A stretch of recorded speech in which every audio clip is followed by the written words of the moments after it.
BLM Kerala, Tamil Nadu, Pondicherry.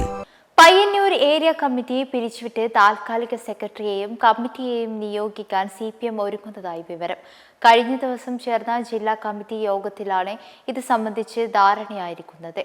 തെരഞ്ഞെടുപ്പ് തോൽവിയെക്കുറിച്ച് അന്വേഷിച്ച 2-അംഗ കമ്മീഷന്റെ റിപ്പോർട്ട് അടിസ്ഥാനമാക്കിയാണ് നടപടി ഉണ്ടായിരിക്കുന്നത്. പയ്യന്നൂരിലെ രക്തസാക്ഷി ഫണ്ട് വിവാദവും തുടർന്നുണ്ടായ തോൽവിയും CPMനുള്ളിൽ ഉണ്ടാക്കിയ ആഘാതം വലുതായിരുന്നു. തോൽവിയെക്കുറിച്ചും വിഭാഗീയതയെക്കുറിച്ചും അന്വേഷിക്കാൻ പാർട്ടി നിയോഗിച്ച 2-അംഗ കമ്മീഷൻ റിപ്പോർട്ട് കൈമാറിയതിന് പിന്നാലെയാണ് നടപടി സംബന്ധിച്ച ചർച്ചകൾ കഴിഞ്ഞ ദിവസം ചേർന്ന കണ്ണൂർ ജില്ലാ കമ്മിറ്റി യോഗത്തിൽ ഉയർന്നത്. പയ്യന്നൂർ ഏരിയ കമ്മിറ്റി പിരിച്ചുവിട്ട് പുതിയ അഡ്ഹോക് കമ്മിറ്റി രൂപം നൽകാനാണ് അതിൽ ധാരണയായത്. അതേസമയം ജില്ലാ സെക്രട്ടേറിയറ്റ് അംഗം P. ഹരീന്ദ്രന്റെ നേതൃത്വത്തിലാകും പുതിയ കമ്മിറ്റി നിലവിൽ വരിക എന്നാണ് വിവരം. മുതിർന്ന നേതാക്കളെയും കമ്മിറ്റിയിൽ ഉൾപ്പെടുത്തുന്നതായിരിക്കും. തെരഞ്ഞെടുപ്പ് പ്രവർത്തനങ്ങളിൽ വീഴ്ച വരുത്തിയ ചില പ്രാദേശിക നേതാക്കൾക്കെതിരെ നടപടി ഉണ്ടായേക്കുമെന്നും സൂചനകളുണ്ട്.